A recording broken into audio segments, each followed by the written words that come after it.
antara kamar mandi dan dapur itu di atas plafon tuh ada, kalau dulu kan suka ada dikasih bolongan gitu kan, manhole. ada bolongannya gitu. Nah, pada saat saya ngaca di situ, tuh bolongan itu terlihat. Setiap saya ngaca di atas plafon itu, di bolongan itu saya selalu melihat ada kaki yang gerak.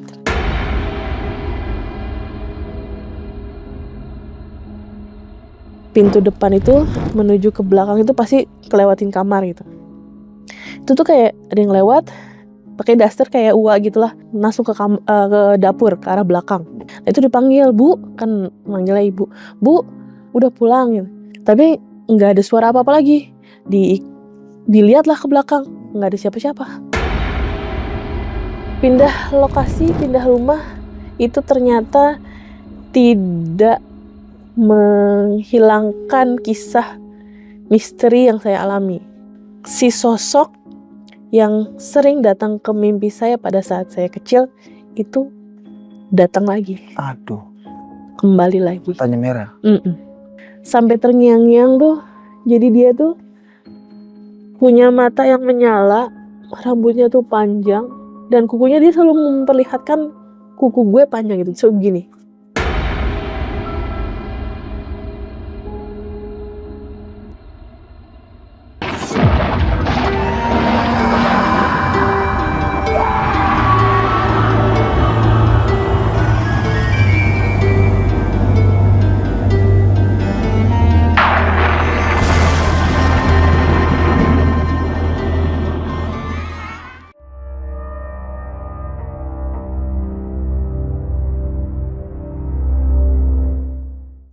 Assalamualaikum warahmatullahi wabarakatuh. Waalaikumsalam. Kabar kalian semua para sobat Jelajah Malam.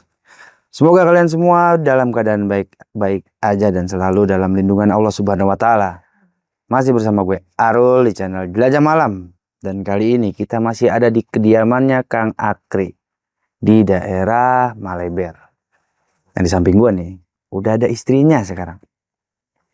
Dia punya cerita dari masa kecil sampai kuliah itu horor banget. Langsung aja kita sapa narasumber kita sekarang. Assalamualaikum. Waalaikumsalam. Teteh namanya siapa? Aku Hamidah. Hamidah. Oke, gimana kabar teh? Alhamdulillah. Sibuk apa sekarang? Sekarang sementara lagi cuti event. Saya bergerak di dunia event. Oke, IO berarti? Ya. Oke, ini mau cerita apa kan teh? Kita akan bercerita tentang kisah pengalaman hidup. Halus. Gak ada obatnya nih kayaknya. Itu gimana emang, spillnya sedikit aja deh. Sekarang saya akan bercerita tentang perjalanan hidup saya dari kecil sampai terakhir itu berhenti kisah itu pada saat saya kuliah semester 3 atau 4 itu, semester 4. Dalam rentan waktu itu emang diapain Kak? Dalam rentan waktu itu, sepanjang itu, selama itu diikuti oleh makhluk halus. Aduh, lama juga ya dari kecil. Iya, lama banget. Udah kita dengerin aja langsung ceritanya.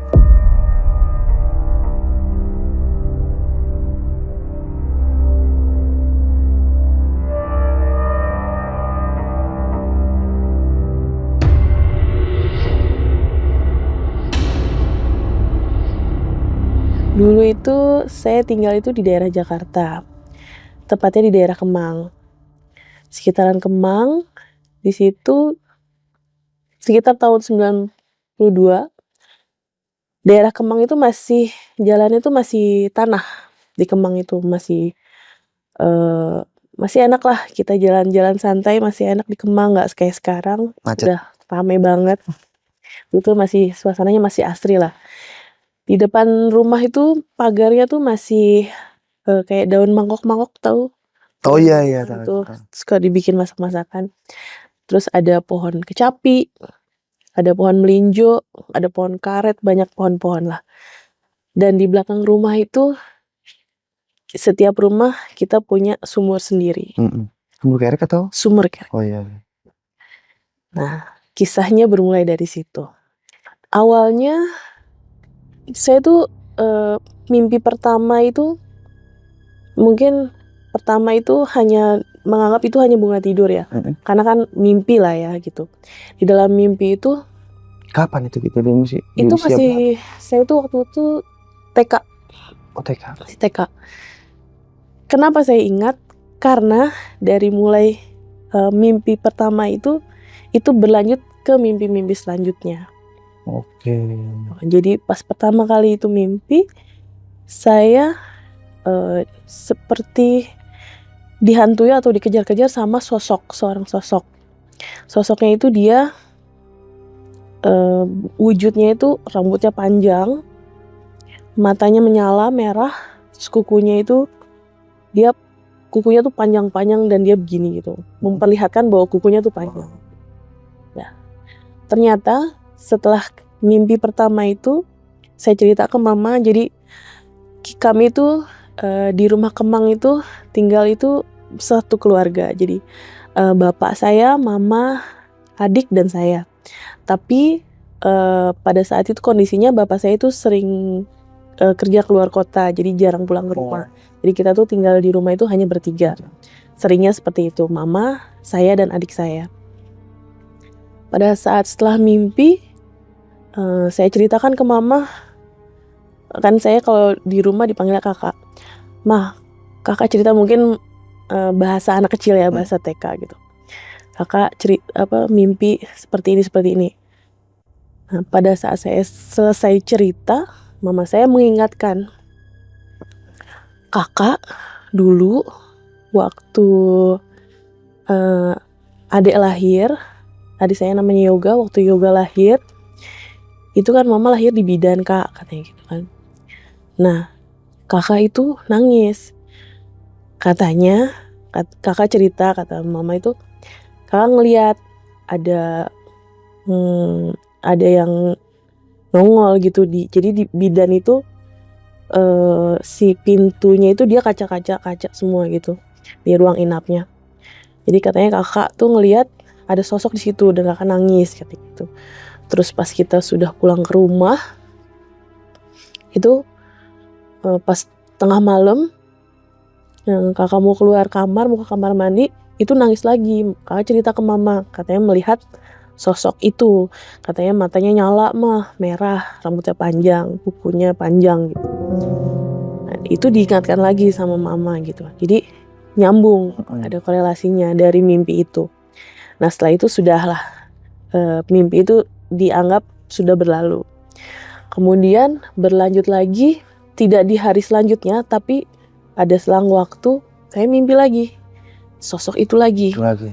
Mungkin karena tersuges dengan pernah melihat sosok itu, jadi masuk ke alam bawah sadar bahwa sosok itu ya hanya sosok itu saja, atau bagaimana saya nggak tahu. Tapi yang jelas mimpi selanjutnya itu sosok itu lagi dan mengejar-ngejar gitu.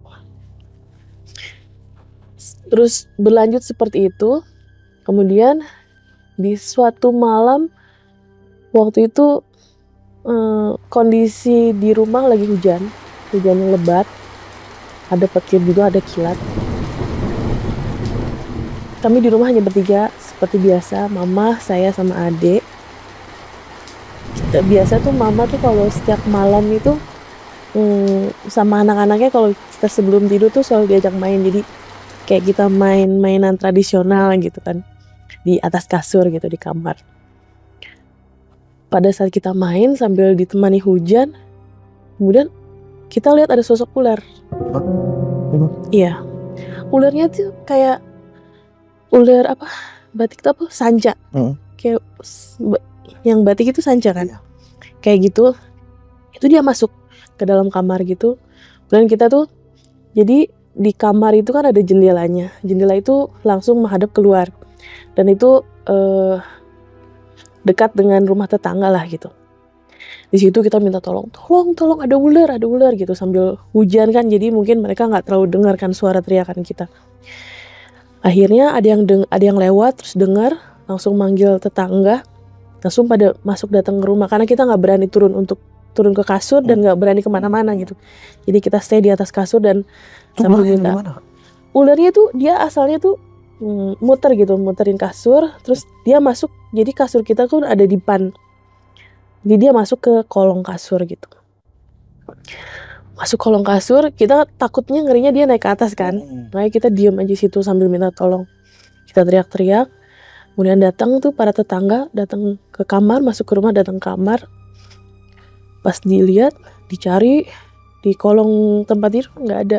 Dicari ke sekitar ruangan nggak ada. Enggak ada. Keluar ke dapur, semua rumah dicari nggak ada. Hilang. Sampai ke lemari baju takutnya dia masuk gitu nggak ada. Aneh. Makanya itu kejadian yang paling aneh sih. Aneh banget, hilang gitu aja itu ular. Padahal itu ular ukurannya nggak kecil gitu, besar. Pasti kalau misalnya dia mau ngumpet pun akan terlihat. Kelihatan. Kejadian selanjutnya setelah kejadian ular itu berlanjut ke jadi kamar saya sama adik saya tuh kita satu ruangan yang sama, satu kamar yang sama, tapi kita di belakang kamarnya. Kalau kamar orang tua di depan. Nah, kamar kita juga sama, punya jendela dan menghadap ke jalan setapak gitu. Itu kejadian kedua di rumah itu. Jadi suatu malam tuh ada yang ngetok-ngetok jendela Dari samping deh pasti. dari Yang jalan setapak. iya jendela kamar. Ngetoknya sih nggak wajar ya, kalau misalnya orang mungkin kan dengan suara ya. Ini hanya ketukan aja.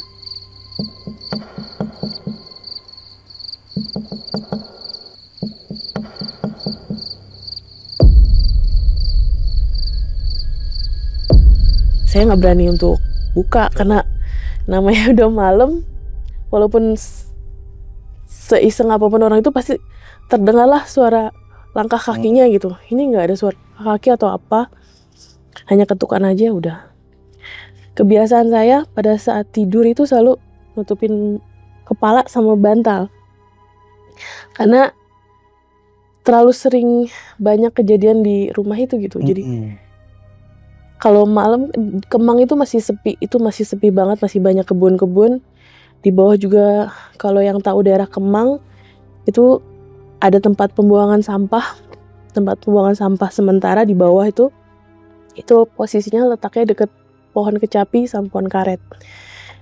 Si rumah itu sama kalau misalnya kita mau air di bak penampungan kita sudah habis kan otomatis kita harus nimba. Nah itu dibikin saluran jalur air sama bapak tuh, jadi dari sumur dibikin saluran langsung ke bak kamar mandi. Tapi kan tetap kita harus keluar. Itu saya sih nggak pernah nimba ya karena masih kecil. Itu pernah ada kejadian om yang lagi nimba. Pas lagi nimba di belakang rumah itu posisinya belum malam, maghrib karena dia kebiasaan pernah om tuh dari Malang main ke rumah. Itu dia kebiasaan mandinya tuh selalu maghrib, menjelang malam lah gitu. Dia lagi nimba, itu dia bilang dia dengar suara ketawa dari dalam sumur. Tapi di dalam sumur dia pernah cerita kayak gitu. Tapi sempet dilongok sama dia. Dia tuh orangnya apa ya? Si om itu orangnya selengean gitu orangnya, jadi dibecandain sama dia gitu. Dibecandain sama dia pakai bahasa Jawa lah gitu, ngapain sih godain, dia bilang gitu. Nah, itu kejadian selanjutnya. Banyak kejadian di rumah itu. Selanjutnya tuh tante pernah main ke rumah. Kan kalau pohon beringin itu dia pohon belimbing itu dia kayak ada cabang-cabang itu kan, tapi yang besar kan ini kayunya, batangnya. Bapak tuh buatin ayunan di batang pohon belimbing itu. Nah, suatu waktu itu tante pernah berkunjung lah, datang main ke rumah sama temennya, dia berdua. Datang ke rumah itu posisinya udah menjelang malam sih. Dia habis main dari luar, kemudian pulangnya ke rumah. Pada saat itu si temen tante ini kan dulu itu buat teman-teman tahun 90-an pasti tau lah, era 90-an itu lagi maraknya narkoboy, ya kan. Tante tuh abis pulang dugem lah ceritanya. Jadi dia setengah sadar dengan temannya itu. Lagi naik. Setengah sadar. Nah, pas datang ke rumah itu kan mereka tuh santai-santai lah di sofa di depan di ruang tamu. Tiba-tiba si temennya tante itu, jadi dia tuh kayak awalnya diem aja kan, nggak ditanya, nggak jawab apa segala macam sama tante. Nah terus dia tuh langsung tiba-tiba ketawa, tiba-tiba tuh langsung ketawa kenceng banget sampai kita tuh semua pada bangun lah gitu. Pas ketawa gitu terus nggak lama nangis. Iya makanya ini kan namanya yang ketawa itu namanya Tante Sarah ya. Kalau Tante Sarah nonton ingat pasti. Tiba-tiba tawa terus nangis terus ketawa lagi kayak gitu. Terus pada saat kejadian itu saya langsung dibawa sama mama ke tetangga. Diungsiin karena takut kenapa-kenapa kan. Langsung dibawa. Terus pada saat setelah kejadian itu mama ceritalah gitu. Tadi Tante Sarah kesurupan katanya gitu. Kesurupannya gimana? Ya gitu tadi, terus ketawa, terus nangis katanya gitu. Kukunya tuh pada ini kak, ungu-ungu gitu. Kukunya tuh langsung berubah. Kukunya. Kayak anak metal gitu. Metal hitam. Oh iya.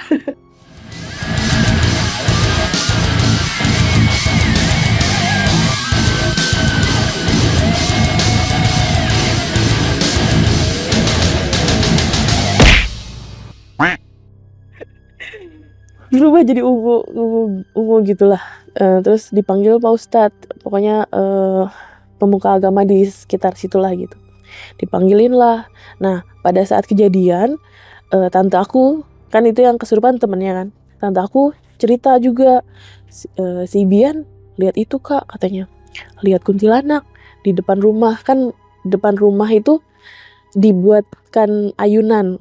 Jadi kan batang belimbing itu kan suka panjang-panjang gitu kan. Dibuatin ayunan lah di situ.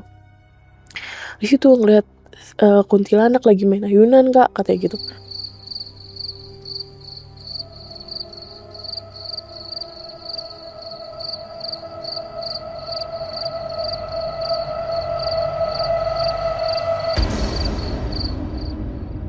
Masa?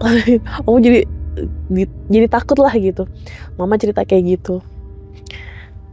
Udah lah tuh selesai kejadian tante. Ada lagi. Rumah itu Nyai maaf ya rumahnya diomongin.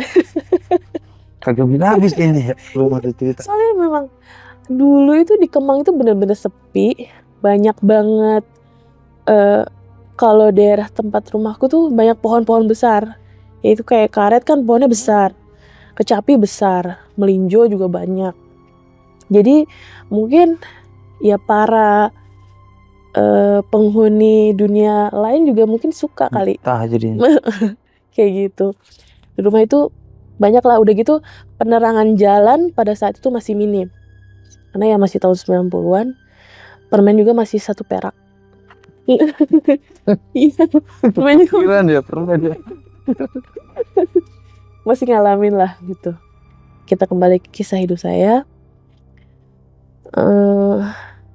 Setelah kejadian mimpi itu dan kejadian rentetan setelah mimpi dari yang dialamin sama om, sama tante, mama juga sempat ngalamin. Mama itu sempat ngalamin kalau orang bilang kayak erep-erep. Jadi dia tuh kayak ditindihin gitu dan dia nggak bisa gerak apa-apa, nggak bisa ngucap apa-apa, tapi kayak berasa berat gitu cerita. Jadi mama itu ya teman sahabatnya itu cuma saya, karena ya itu balik lagi bapak kan jarang pulang. Paling kalau pulang kita ya bapak tuh kebiasaan kalau setiap pulang ke rumah kita selalu diajak main keluar jalan-jalan gitu. Jadi waktu kita sama bapaknya buat ya senang-senang gitu. Kalau kayak cerita-cerita kehidupan rumah ya mungkin antara bapak sama mama gitu.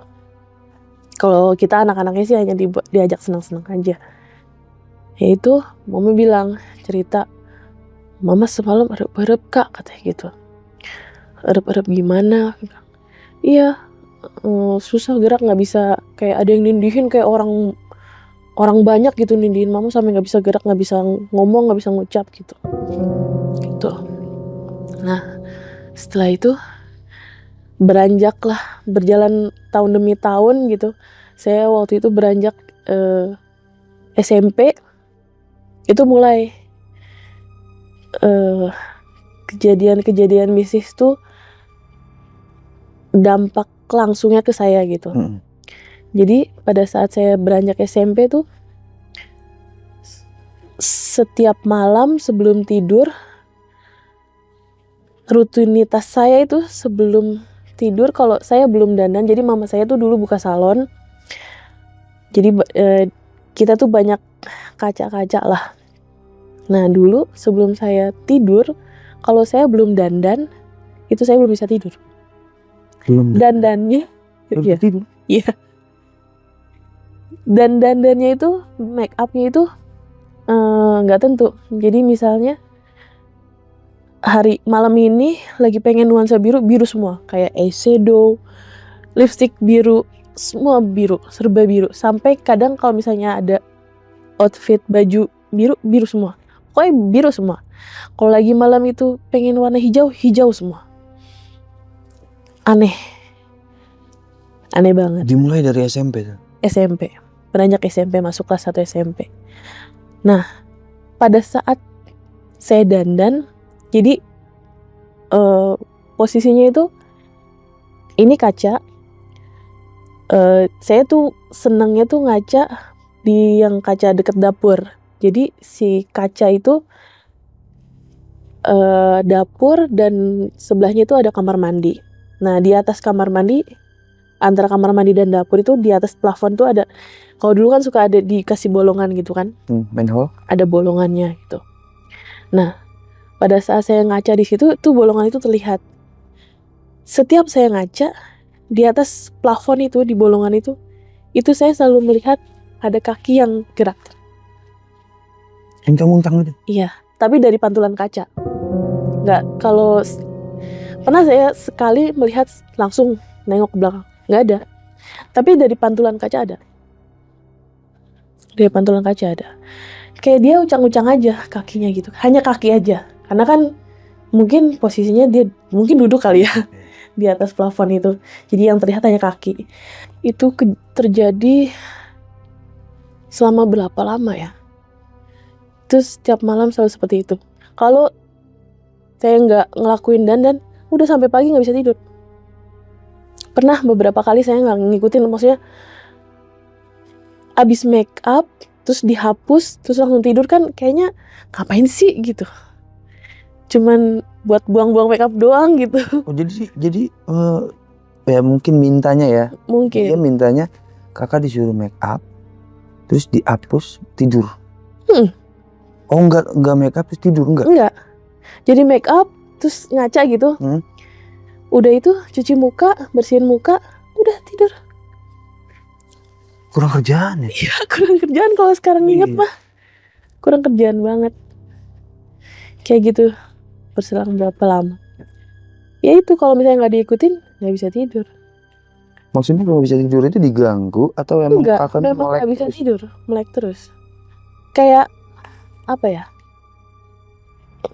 Gelisah, bukan gelisah ya, nggak bisa tidur aja, kayak nggak ada perasaan ngantuk atau gimana, nggak tidur aja. Makanya saya kalau SMP, dulu SMP saya di Ragunan selalu kesiangan karena itu tidurnya menjelang pagi. Kirain jualan koran. Nah di rumah itu mulai dari SMP itu sempat ada suatu malam kejadian juga.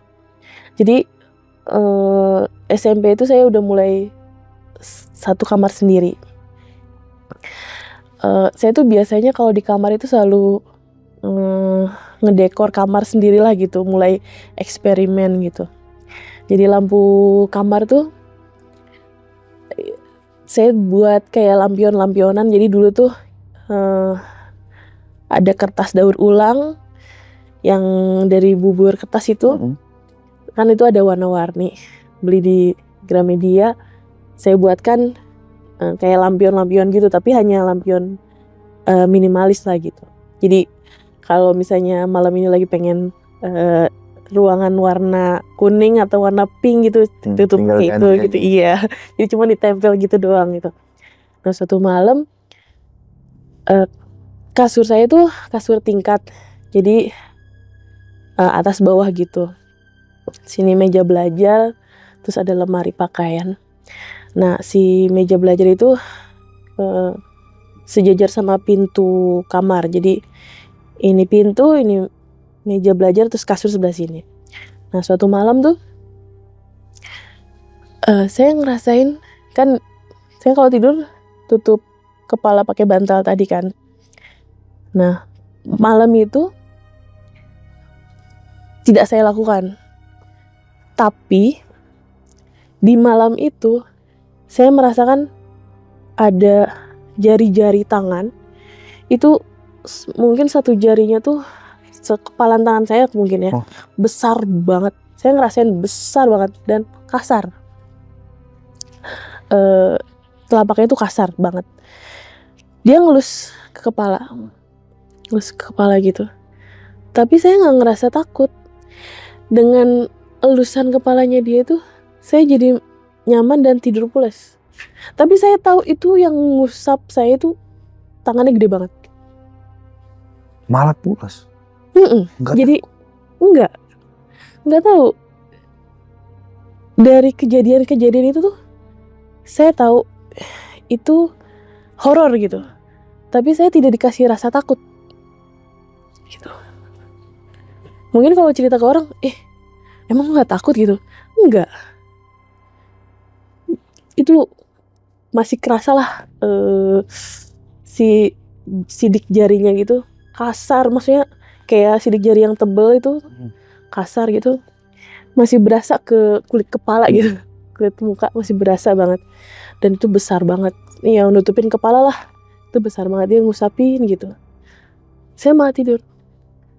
Terus kejadian selanjutnya, Mbah Putri kalau Yangkung itu kakek laki-laki panggilan Jawa itu kan sudah meninggal lama sebelum saya lahir. Nah, kita tuh dulu waktu kecil suka kalau misalnya liburan sekolah tuh suka pulang ke Malang, karena kan bapak saya orang Malang, orang Turen. Jadi sebelum kita dapat kabar bahwa Mbah Putri meninggal, itu malam sebelum dapat kabar itu siapa sih Mbah Putri itu datang ke kamar.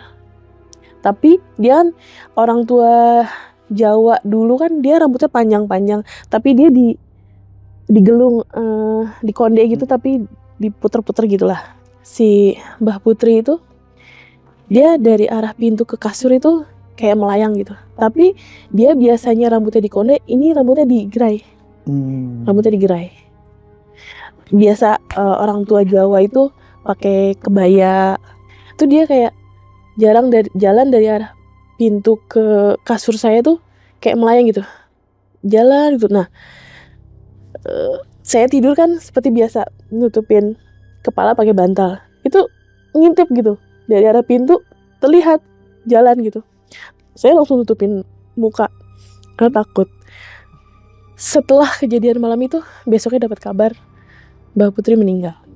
Kayak dikasih firasat ya? Kayaknya dia ngasih kabar kali, mau ngasih tahu. Karena waktu itu cucu yang dia kan dulu pernah tinggal di rumah juga lama gitu, pernah stay di rumah. Jadi cucu yang paling dekat ya saya, karena saya yang sering diajak ngobrol gitu kan, karena adik kan masih kecil, masih bayi gitu. Setelah kejadian dari nenek itu, sudah selesailah tuh cerita tentang nenek. Nah, selanjutnya masih di rumah itu, di daerah Kemang itu, bapak kan pulang, itu kan jarang ya pulang. Tapi pada waktu datang ke rumah, pulang ke rumah tuh dia tiba-tiba buat kayak, apa ya sebutannya, kayak mungkin sajen atau nggak tahu ya, dia di piring gitu, terus ada bunga-bunga, terus kayak ada dupa gitu disimpan di pojokan ruang tamu. Itu bapak ngelakuin itu pada saat dia tuh punya teman baru. Jadi di kantornya itu ada ya temannya dia lah gitu. Nah si temannya itu mulai dari situ tuh sering main ke rumah. Klinik gitu. Iya, jadi itu suka nyimpen kayak sajian-sajian gitu di pojokan rumah gitu. Kayak ada apa, telur bunga, terus dupa gitu, kopi kayak gitu. Atau nggak, aku nggak tahu, maksudnya aku nggak bertanya dan bapak juga nggak menjelaskan gitu. Jadi adalah gitu, karena dulu tuh sebenarnya aku orangnya introvert, sampai sekarang juga introvert, percaya nggak? Jadi lebih senang diam di kamar, seharian tuh betah diam di kamar. Kalau misalnya memang kondisi nggak lapar banget, nggak akan keluar kamar, diem aja di kamar. Jadi dulu tuh ya bapak tuh orangnya, karena memang anak tentara ya, jadi mungkin didikan dari bapaknya juga mungkin sudah keras, jadi bapak tuh orangnya yang keras gitu. Sampai ya maksudnya kadang kalau pulang ke rumah gitu kayak ya berantem sama mama, terus misalnya adek gimana gitu ya, saya malas denger kayak gitu-gitu, jadi mendingan diam di kamar gitu. Seperti itu. Jadi asik dengan dunia saya sendiri di dalam kamar. Setelah itu mulai berjalan lah, sedih ya. Mulai berjalannya tahun gitu, saya mau lulus SMA itu kondisi terburuk saya lah, terendah saya, karena pada saat itu bapak dan mama saya itu berpisah. Pada saat pisah itu saya kan bapak sama mama cuma punya 2 anak, saya dan adik saya. Adik saya dibawa sama bapak saya kembali ke Malang, saya dibawa mama saya kembali ke Cianjur, karena mama saya orang Cianjur. Dibilangnya kita liburan, ternyata harus pindah selamanya gitu, pindah sekolah. Itu shock banget lah gitu. Pada saat saya dibawa ke Cianjur itu, saya tinggal di rumah kakaknya mama dulu, menumpang di situ. Itu selang waktunya itu sekitar 2 tahun. Adik saya itu waktu itu SD mau ke SMP, saya SMP mau ke SMA. Nah, adik saya masih di Malang, saya di Cianjur. Nah, kejadian di rumah ini, saya lokasinya udah pindah tempat di Cianjur ya. Jadi di rumah itu posisinya ini rumah utama, di sebelahnya pavilion, kemudian belakang. Jadi kalau rumah Cianjur itu dia tuh rumah dan dapur terpisah. Jadi disekat seperti bangunan baru lah gitu. Nah, si rumah utama itu kan dia udah punya pintunya sendiri. Saya gabungnya tuh sama pavilion, sama dapur, terus kamar mandi lah gitu. Di situ jadi si rumah utama itu dia banyak kaca, nggak tahu ya, saya selalu hidup dengan banyak kaca gitu. Jadi tuh banyak kaca di rumah utamanya itu. Jadi kalau misalnya ada orang lewat di samping rumah utama itu, di seberangnya pavilion itu akan terlihat gitu kalau hordingnya terbuka. Nah dari arah pavilion itu kan pavilion ini ada kamar di sini, itu kaca juga. Jadi dari pavilion kalau misalnya kita ngelihat kaca dari situ terus ke sana itu terlihat lagi. Nah itu ada yang lewat. Itu yang ngalamin itu kakak sepupu, anaknya Ua. Jadi dia ngeliat ada orang, dia kan selalu bangun subuh kan untuk siap-siap bersih-bersih, beres-beres rumah gitu. Itu ada yang lewat dari arah rumah itu kan, itu ada pintu dapur menuju keluar rumah kan. Itu ada yang lewat, cuman yang lewatnya itu mukanya tuh ditutupin rambut gitu. Jadi nggak kelihatan wajahnya. Tutupin rambut terus jalan aja gitu. Bentukannya Itu kondisinya masih mau subuh. kayak cewek gitu. Nggak tahu cewek atau cowok, pokoknya yang jelas mukanya ketutupan rambut ya. Teteh tuh bilang gitu cerita gitu. Tadi sebelum subuh ngeliat katanya ada yang lewat. Terus kejadian selanjutnya di rumah Uwa itu yang ngalamin bukan saya, teteh anaknya Uwa itu. Jadi dia kan Uwa itu guru ya, guru SD. Si teteh itu pulang lah dia waktu itu kuliah di UPI. Dia pulang ke rumah, dia nggak tahu di rumah ada siapa kan. Nah kondisi rumah tuh ya masih kosong lah gitu. Kan biasa kalau naruh kunci rumah itu Wak selalu di pot bunga, jadi ya bisa masuk lah gitu. Nah itu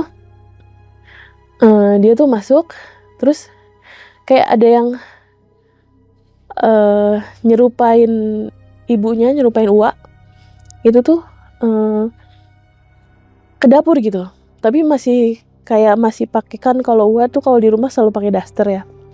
Itu pakai daster dari arah, kan kamarnya teteh itu di depan. Jadi kalau misalnya ada yang masuk dari pintu depan itu menuju ke belakang itu pasti kelewatin kamar gitu. Itu tuh kayak ada yang lewat pakai daster kayak Uwa gitulah, pakai daster terus masuk ke dapur ke arah belakang, ke ruangan belakang. Nah, itu dipanggil Bu, kan manggilnya Ibu. Bu, udah pulang, kan mikirnya kan ngajar kan, udah pulang gitu. Tapi nggak ada suara apa-apa lagi. Dilihatlah ke belakang, nggak ada siapa-siapa. Kosong. Itu sempet geger juga tuh kan, teteh cerita sama mama sama Uwa gitu, sama ibunya. Aku mah cuman denger aja gitu. Ya gitu. Tadi pulang dia nyeritain kondisi dia pulang dari Bandung, kan di UPI Bandung. Terus diam di kamar, ya pintunya lagi terbuka lah gitu. Ada yang lewat itu, ibunya lewat. Pas disamperin nggak ada siapa-siapa. Bisa ngelupain gitu ya. Tuh kalau di rumah Uwa si kita sebutannya setan atau sosok lah gitu, dia lebih seringnya menyerupai orang rumah.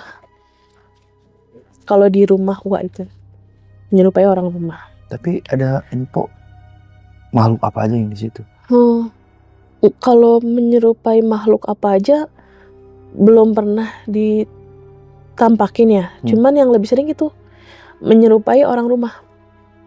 Itu sih yang lebih sering mereka lihat. Kalau saya pada saat masih tinggal di rumah Uwa, itu di samping rumahnya Uwa itu, jadi kan rumah komplek itu kan selalu dempet-dempetan kan, nyatu gitu. Nah di sebelah rumahnya Uwa itu kan hook, dia nyimpen bikin gerbangnya itu di samping bukan di depan. Nah di situ saya lihat ada sosok pocong. Waduh. Di rumah tetangganya Uwa itu kondisinya saya mau naik ke SMA itu, udah pas baru pindah ke Cianjur. Itu gimana kronologi bisa ngeliat itu? Waktu itu lagi ada acara apa ya? Acara camping di sekolah atau apa gitu, yang mengharuskan saya tuh berangkat subuh. Enggak subuh sih, sebelum subuh. Karena kan harus perjalanan dari rumah ke sekolah agak jauh, jadi harus sebelum subuh udah berangkat. Itu masih gelap berarti kan langitnya. Nah pas berangkat itu ngeliat di gerbangnya kan nggak ditutup, jadi teralis-laris gitu kan. Itu ada sosok pocong situ. Diam aja. Mungkin dia mau menemani perjalanan berangkat saya gitu. Mau ditemenin gitu kan? Iya. Pocong itu jelas banget pocong. Karena ya yang saya tahu katanya sosok pocong itu seperti itu, dibalut, dibungkus kain kafan, kayak gitulah begitu. Cuman wajahnya seperti biasa gitu, nggak yang jelas gimana gitu. Maksudnya nggak yang hancur, nggak, biasa aja sih. Tampilan orang atau biasanya Eh, pocong itu kan hitam. Orang aja biasa, Oh, orang. orang, nggak yang hitam merah biru, nggak, orang aja biasa. Tapi ya sosok pocong kayak gitu di rumah UAS seperti itu. Lanjut lagi, setelah selang 2 tahun itu, kemudian kita pindahlah rumah sendiri. Kita cari rumah masih di komplek yang sama tapi beda beda blok. Nah itu pada saat kita pindah itu, adik saya juga udah kembali lagi sama kita gitu. Jadi kita tinggal bertiga lagi. Tadi dibawa bapak. Yang dibawa bapak ke Malang. Jadi kita tinggal bertiga plus dengan bapak baru. Keluarga baru. Kayak gitu. Nah, keluarga barunya itu adalah teman dari bapak saya gitu. Jadi ya seperti itu. Jadi kita sudah mengenal dan tahu beliau, tapi ya kita menolak pun karena yaitu pilihan mama gitu. Jadi ya sudah kita terimalah gitu. Nah, kita pindah ke rumah baru itu, blok yang berbeda dengan bapak baru itu. Pindah lokasi, pindah rumah itu ternyata tidak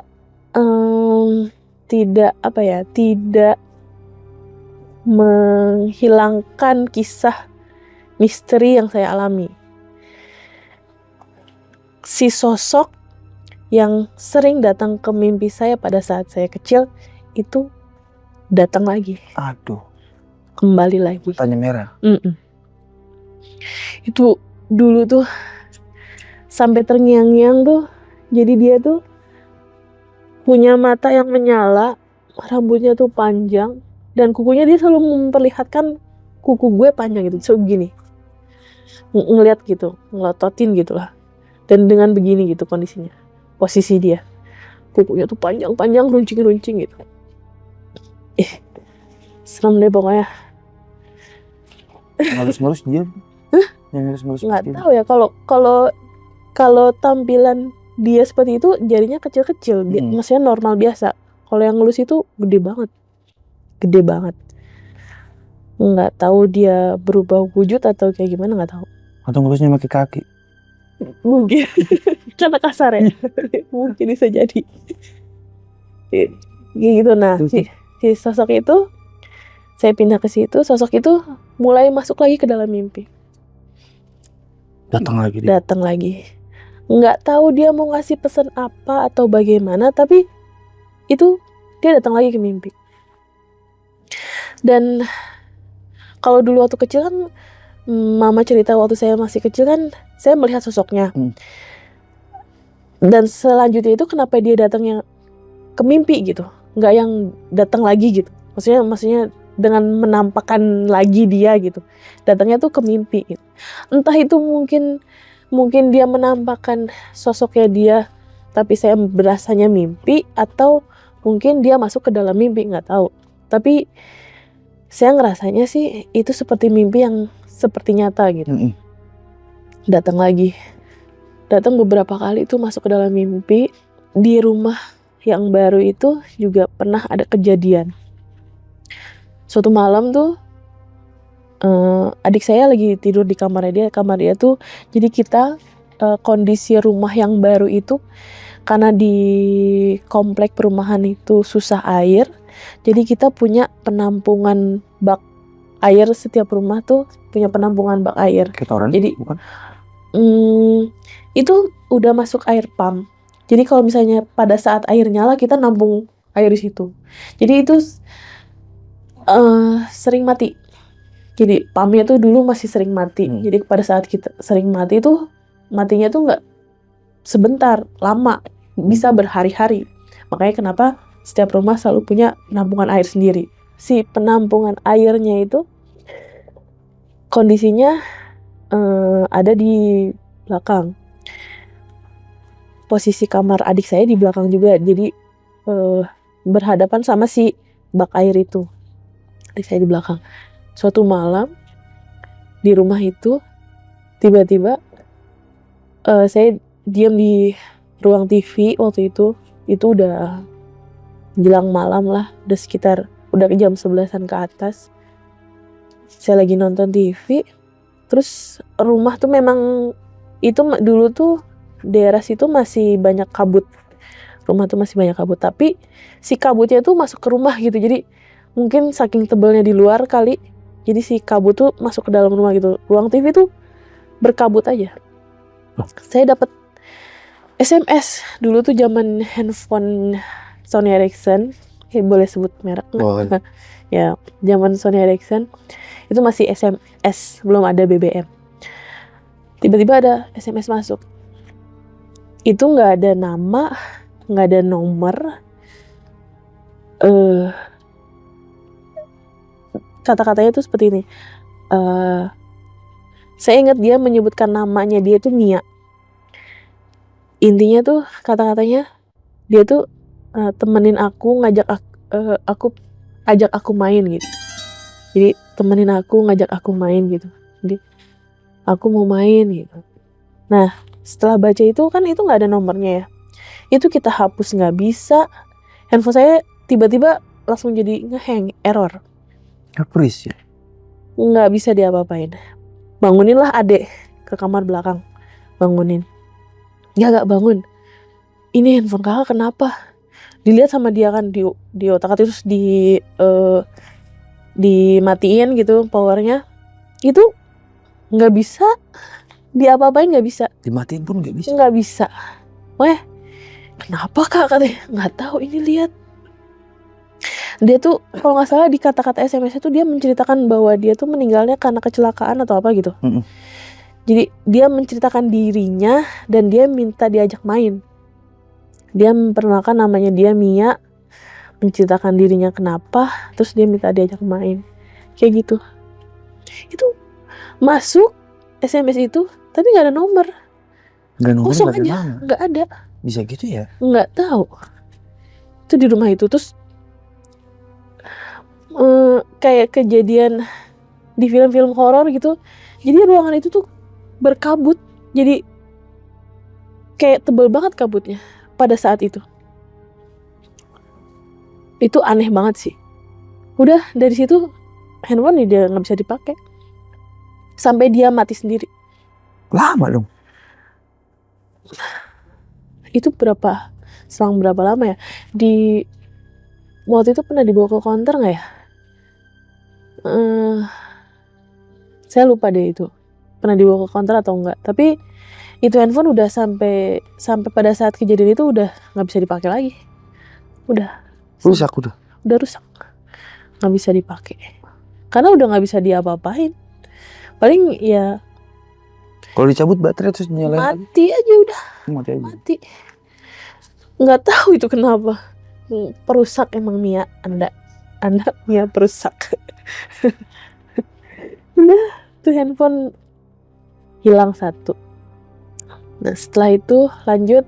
Jadi di rumah itu beberapa kejadian lah. Di rumah itu nggak tahu ya, kayak hidup saya tuh selalu diiringi sama kisah-kisah kayak begitu gitu. Bapak yang baru ini dia tuh sama orang Jawa juga, tapi sekarang udah almarhum. Mohon maaf kalau diomongin ya. Dia tuh pulang ke rumah tuh seminggu sekali karena kerjanya kan di Jakarta. Untuk ke Cianjur tuh paling pulang dia tuh biasa pulang tuh Jumat malam, Sabtu, Minggu berangkat lagi.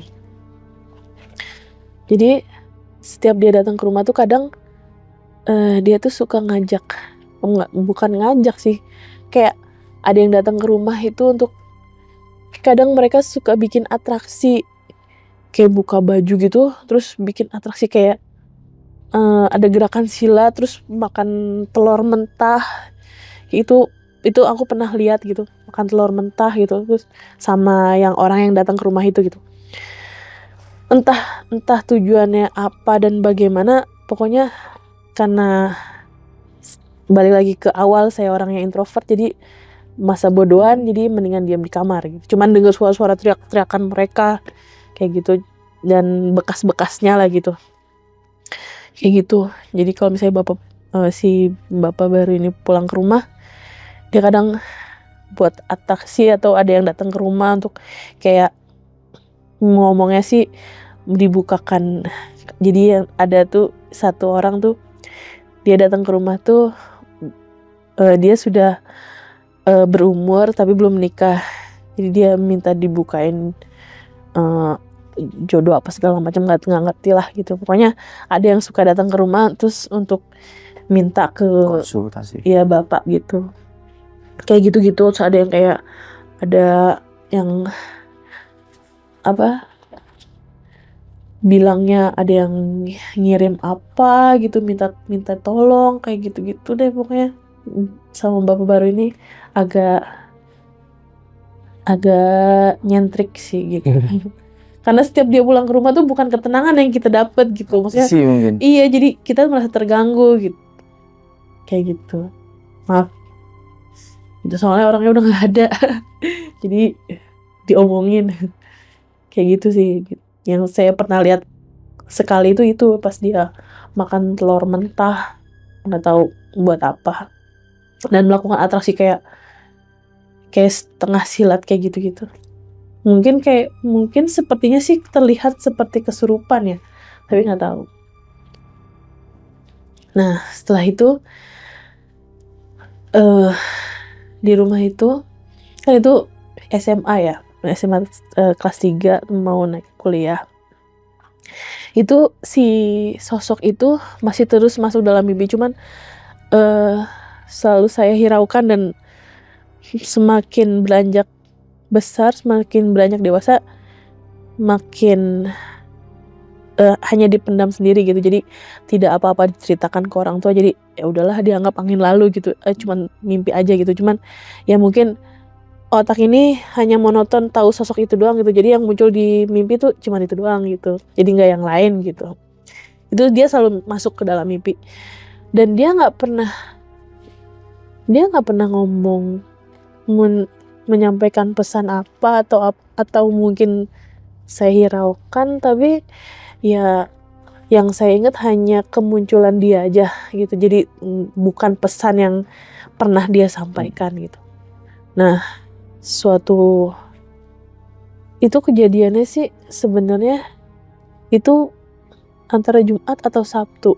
Pokoknya si bapak ini, yang bapak baru ini, dia lagi ada di rumah lah. Lagi ada di rumah. Kondisinya waktu itu sebelum itu saya demam tinggi. Pada saat itu tuh demam sedemam-demamnya. Nah, pas demam itu ada sahabat saya datang ke rumah, dia jenguk lah gitu. Kebetulan pada saat dia datang ke rumah saya, itu katanya ya, karena saya nggak inget, katanya saya kesurupan. Katanya kesurupan. Jadi badan dengan kondisi demam gitu, terus mulut tuh berucap lah gitu. Entah ucapannya apa, tapi teman saya cerita ke saya gitu, lu tuh minta baju apa, pakaian favorit, jadi pakaian favorit saya gitu, tapi yang nuansanya yang pink semua, dari ujung kepala sampai ujung kaki. Baju warna pink semua. Itu pink semua. Nah terus setelah selesai kesurupan itu, bapak baru saya itu dia bilang gini, kamu itu sebenarnya katanya dari dulu itu ada yang ngikutin gitu, maksudnya entah itu dia yang menjagain atau ngikutin atau gimana gitu. Kamu bisa berkomunikasi sama dia, kamu bisa ngomong sama dia, tapi bukan ngomong bicara seperti ini, tapi lewat batin katanya gitu. Kamu bisa ngajak ngobrol dia lewat batin, kamu bisa nyuruh dia katanya, minta tolong ke dia juga kamu bisa katanya. Nggak mau, aku bilang gitu kan, ngapain minta tolong dia, bisa ngelakuin sendiri, aku bilang gitu kan. Nggak mau, aku bilang. Terus nggak, beneran dia nggak tahu ya, kalau sekarang kita pikir dengan logika gitu, dulu yang diomongin bapak gue itu bener apa enggak ya gitu. Dia bilang gitu, kamu bisa nyuruh dia minta tolong ke dia, bisa, kamu bisa ngajak komunikasi sama dia tapi lewat batin kamu katanya. Gimana caranya ngobrol lewat batin gitu kan, maksud di pikiran kayak gitu waktu pada saat itu gitu. Nggak mau itu. Dia bilang tuh, sebut nama boleh gak sih? Boleh. Dia bilang tuh si sosok yang ngikutin ini, yang mendampingi itu namanya Midasari. Dia bilang gitu. Midasari. Yang ngechat namanya tadi? Mia, itu mah anak kecil. Beda. Gitu. Bilangnya Midasari, kamu panggil aja katanya. Dalam hati kamu ngomong ke dia gitu. Kalau nyaut gimana? Nah itu dia, makanya kita gak mau. Makanya aku bilang, gak mau, suruh pergi aja. Aku bilang maksudnya lepasin aja lah gitu, jangan nggak usah ngejagain juga nggak apa-apa lah gitu. Punya Allah ini gitu kan. Nah setelah kejadian itu mulailah si bapak ini dia ngelakuin kayak semacam ritual lah kalau orang bilang. Jadi di depan rumah itu ada pohon jambu air. Di pohon jambu itu nempel si tanaman kadaka. Kalau teman-teman tahu, kadaka itu kayak semacam tanduk rusa. Jadi dia menjuntai sebagai benalu di pohon-pohon lah gitu. Namanya kadaka. Nah, si bapak ini bilang kadaka itu harus dibuang berikut dengan syarat yang diomongin waktu pada saat kesurupan. Kalau misalnya memang mau dilepas gitu, kalau misalnya memang mau dia pergilah gitu. Baju tadi? Baju setelan lah gitu. Tapi syaratnya harus dibuangnya itu di sungai, aliran air yang mengalir. Jadi harus di sungai. Nah, pada saat itu si komplek perumahan itu kebetulan, jadi kita tuh kayak ada ngelewatin jembatan gitu, di bawahnya tuh sungai. Jadi sama beliau dibawa ke situ, terus untuk dibuang di situ si kadaka nggak tahu kenapa. Kadaka mungkin dia stay-nya di situ atau kayak gimana nggak tahu. Tapi si tanaman kadaka itu harus dibuang. Tuh padahal kadakanya tuh udah besar banget, udah cakep banget itu. Kadaka sama si persyaratan baju itu dibuang. Setelah itu udah mimpi itu mulai hilang aja. Si mimpi hadir sosok ini. Yang hadir mimpi yang lain. Apa tuh? Ada deh. Yang hadir ya mimpi yang lain lah. Si horor ya, Bun? Enggak, kalau kejadian horor masih pernah sempat mengalami. Tapi untuk mimpi si sosok yang ini yang mengikuti dari kecil itu udah nggak ada. Selesai. Dari situ. Dari kejadian pembuangan ritual itu. Seperti itu. Begitu ceritanya, Kak? Iya. Ada pesan-pesan gak nih buat disampaikan? Kali ada ya promo atau apa? Promo ya. Promonya beli 2 gratis 1. Iya, buat teman-teman jelajah malam, sebutannya apa? Sobat jelajah malam. Saya di sini mewakili dari keluarga Dulur Pancakaki. Buat teman-teman yang rindu dan kangen dengan cerita-cerita Pancakaki, Dulur Pancakaki, ditunggu aja. Insya Allah segera konten-konten Pancakaki akan naik. Dan teman-teman dulur Pancakaki jangan lupa untuk dukung terus kita Pancakaki ya. Mantap. Habis ini kalau udah ada nih ya cerita-ceritanya dari channel Pancakaki, langsung berangkat ke sana. Iya. Kayaknya cerita udah selesai nih ya. Sudah. Begitu dia ceritanya. Ini cerita kompleks banget. Apa aja ada. Mau ngaca ada. Mau kaki ada. Oke, kita udah di akhir video. Gue Arul. Hamidah. Jelajah malam undur diri. Assalamualaikum warahmatullahi wabarakatuh.